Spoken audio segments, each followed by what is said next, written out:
नव्या बचपन से ही बहुत जिद्दी थी। बिन माँ की बच्ची थी, इसीलिए सब लोग उसे संभालते थे। दादी की तो लाडली थी। उसके पापा सचिन की दूसरी शादी करने का प्रयास चालू था, पर यहाँ 7 साल की बच्ची कुछ न कुछ करके अपने पापा का रिश्ता जोड़ने नहीं देती थी। उसकी दोनों नानी और दादी उसे समझा समझा कर थक गई। बेटा, सभी सौतीली माँ बुरी नहीं होती, और हम है ना, अगर तुम्हें तकलीफ दी तो हम उस पर चिल्लाएंगे, उसे डांटेंगे। लेकिन उसके मन में बार बार डर आ रहा था कि सौतीली माँ मुझे तकलीफ देंगी, पापा भी उसका ही सुनेंगे और उसकी माँ की आखिरी निशानी मतलब उसका मंगलसूत्र भी उस सौतीली माँ को दे देंगे। उसे ऐसा लगता था। सभी को टेंशन हो रहा था कि उसे कैसे समझाए। उसकी माँ मतलब सुनीता का एक एक्सीडेंट में 2 साल पहले ही देहांत हो चुका था। तब से लेकर अभी तक उस बच्ची को सभी संभालते थे, पर इसकी जिद ज़रा ज़्यादा ही थी। कैसे बताए अभी इसे। उसकी दादी ने उनकी ही मौसेरे भाई की लड़की पसंद कर ली थी। उसकी भी शादी होकर तलाक हो गया था और उसे एक लड़का भी था, पर यह बच्ची सुनने को तैयार ही नहीं थी। वो लड़का है मतलब सब उसी से ही प्यार करेंगे, मुझसे नहीं, ऐसा मन में वहम बिठाए वो इस शादी को नहीं होने देंगे, ऐसी जिद पकड़ कर बैठी थी। उसकी जिद के आगे सचिन भी नहीं बोल सका। दोनों नानी और दादी काफ़ी चिंतित हो गई। बाद में सुनीता की माँ ने समस्या का समाधान निकाला। सुनीता की एक दोस्त माया, जिसकी उम्र हो चुकी थी, इसीलिए उसकी शादी तय नहीं हो रही थी, उसके घर जाकर नानी ने सब हकीकत बताई। वह सब सुनने के बाद, समझने के बाद माया शादी के लिए तैयार हो गई। इस वजह से कि दोनों नानी और दादी भी काफ़ी खुश हो गए। अब सचिन क्या कहता है, इसकी उनको चिंता हो रही थी। खुद सास ही बोल रही थी, इसलिए जमाई तैयार हो गया लड़की को मिलने के लिए। सचिन ने माया से मिलने का तय किया। मुलाकात के दिन सचिन ने माया से कहा कि मैं सिर्फ नव्या के भविष्य के लिए और अपनी माँ की इच्छा के लिए तैयार हुआ हूँ। मेरी तरफ से बाकी कोई उम्मीद मत करो। यहाँ सुनते ही बहुत बुरा लगा माया को, पर कितने दिन घर वालों के ताने सुनूं, इसीलिए माया भी तैयार हो गई और शादी भी हो गई। उसके घर की परिस्थिति इतनी अच्छी नहीं थी, उस वजह से उसके माँ बाप ने माया को कोई जेवर नहीं दिया था और नव्या ने भी अपनी माँ का मंगलसूत्र देने नहीं दिया था। बाद में सुनीता की माँ ने माया की माँ बनकर सब कुछ किया। नव्या माया को बहुत परेशान करती थी। ओ सौतेली माँ, ऐसे ही पुकारा करती उसे। माया थोड़ा सा डांटती, उसे समझाने का प्रयास करती, तब जानबूझकर झूठ मूठ कर रोने लगती थी। माया 2 महीने में पूरी तरह हताश हो गई थी। दोनों नानी और दादी पहले ही उसे सब कुछ बता चुके थे, इसीलिए वो माया को कुछ नहीं बोलते थे। उल्टा नव्या को ही डांटते और वो उसे समझाते थे कि उसे मारूंगी तो भी चलेगा। पर सचिन को यह सब सहन नहीं होता था। जब परिस्थिति हाथ से निकलने लगी तो माया ने उसकी सहेली को, जो एक स्कूल टीचर थी, उसके साथ मिलकर एक प्लान बनाया और सचिन को असली परिस्थिति का सच पता चले, इसलिए नव्या के ड्रामों का वीडियोस बनाकर उसे दिखाया। पहले माया को ही गलत समझने वाला सचिन सारी सच्चाई से अवगत हुआ और उसने उन दोनों को धन्यवाद किया। प्यार से नव्या को समझाया कि इसके आगे तुम्हें माया के साथ अच्छा बर्ताव करना होगा, उसकी बातें सुननी होंगी। हालांकि नव्या ने काफ़ी तमाशा किया, पर उसकी साइड लेने वाला कोई भी नहीं है। उसे ये समझ आ गया। उसको माया पर बहुत गुस्सा आता था। माया उसे बहुत समझाती थी। धीरे धीरे माया और सचिन का रिश्ता भी सुधर रहा था, पर पति पत्नी जैसा रिश्ता उनमें नहीं था, और वो सचिन ने पहले से ही बता दिया था। माया को बहुत बुरा लगता था। उसने अपनी इच्छाएं अपने मन में ही दबा दी। नव्या को उसने सौतेलापन कभी भी नहीं दिखाया, पर नव्या मात्र उसके साथ झगड़ा ही करती थी।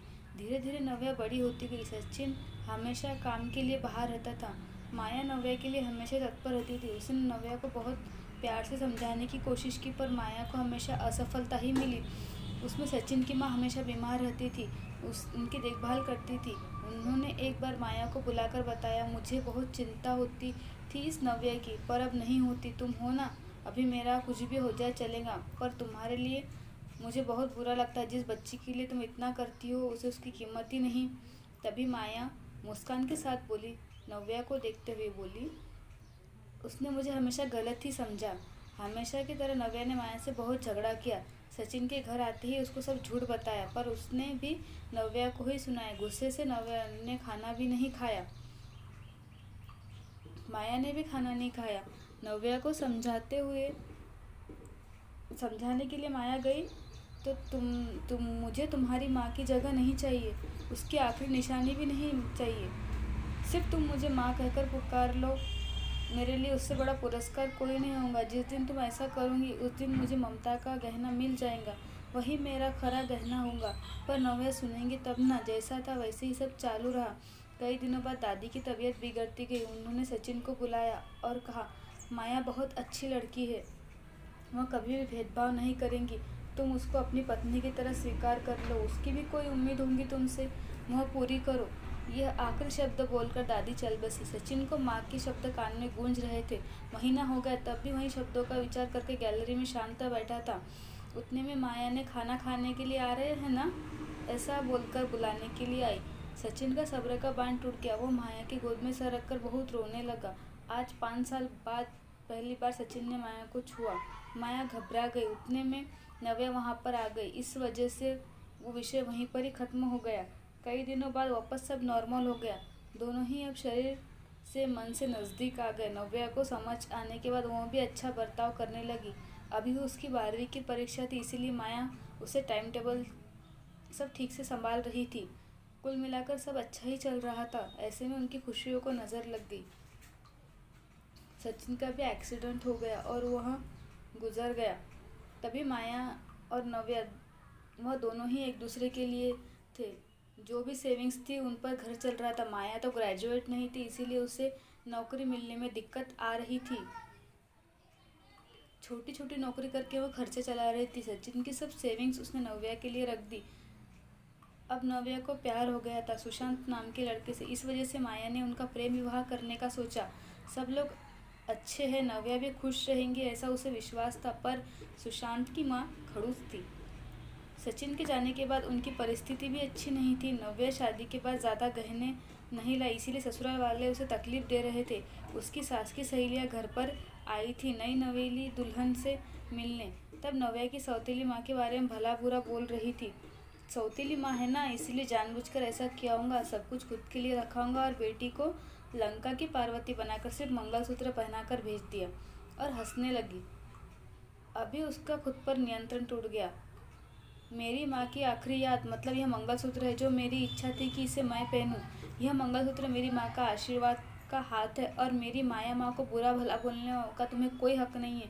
आज वह इसलिए मैं हूँ। उन्होंने मुझे अच्छे संस्कार दिए, डिसिप्लिन सिखाया, संयम और बड़ों का सम्मान, यह सब बातें कोई उम्मीद न रखते हुए सिखाया। पापा के जाने के बाद भी उन्होंने कमाए हुए एक पैसा तक खुद पर खर्चा न करते हुए सब पैसे मुझे दिए। कभी सौतेलापन उन्होंने मुझे नहीं दिखाया।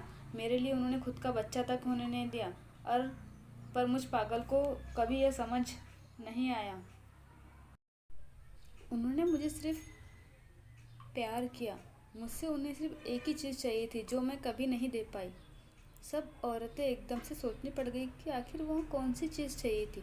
उन्होंने नव्या से पूछा उन्हें क्या चाहिए था। सच में बहुत महंगा गहना होगा, इसीलिए तो उसने इतना एडजस्ट किया होगा। बातचीत हो रही थी तभी माया वहाँ आई और औरतें खुसुर फुसुर करते हुए हंसने लगी। माया मन में डर गई। नव्या ने ऐसा क्या किया होगा, ऐसा क्या किया जो यह सब औरतें उसे देख रही है। तभी नव्या ने माया को गले लगाकर प्यार से माँ बुलाया। दोनों माँ बेटी सब भूलकर एक दूसरे की बाहों में गुम हो गई।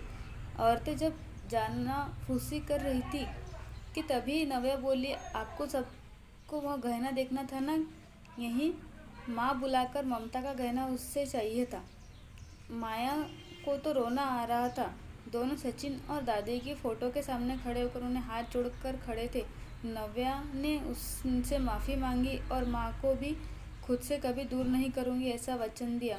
दोस्तों, समाज में कई गलत बातें, भावनाएं बनी हुई होती है जो जाने अनजाने बच्चों तक पहुंच जाती है। हमें बच्चों को और खुद को भी इस बात को समझाना होगा कि हर पुरानी बात पूरी तरह या हर किसी के लिए सच या एक समान नहीं होती है। किसी का एक सच दूसरे के लिए झूठा हो सकता है। इसीलिए किसी भी बात को अपने दिल दिमाग में बिठाने से पहले उसकी सत्यता की कसौटी करना बेहद ज़रूरी हो जाता है।